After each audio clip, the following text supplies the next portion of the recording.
Hi guys, I'm Chris Shenkle. I'm a filmmaker and an actor, and this is a little tips and tutorial series that I'm doing for people looking to get started in film and video production.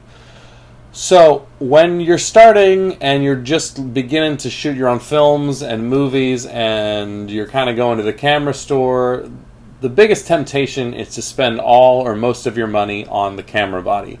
And I got what I think might be some hard news for you is that I'm going to recommend that you only spend about 20% of your overall budget on the camera body, because you're going to need other things that maybe you're not thinking about right now but are just as important as the camera body, namely the lenses. Lenses are going to actually hold their value better than the camera body, and I think it's a better investment overall. So make sure that when you're buying glass, you buy good enough glass that they maybe even last longer than the camera body. Secondarily, lighting. You need some sort of lighting, whether it's a compact fluorescent kit that you can find tons of them online, but you need some way of lighting the scene, and just for basic exposure, and then potentially adding in some more creative effects as well.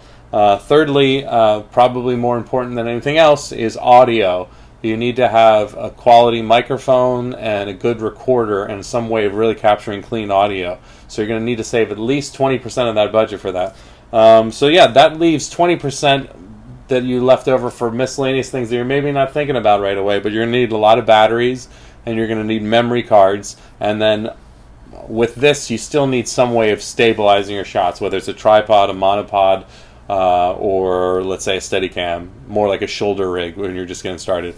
But yeah, so that's the episode for this week. 20% on the camera body. That's pretty much the highest that I would recommend you spending in your overall budget. I'm Chris Shenkle, and I'll have more tips for you next week.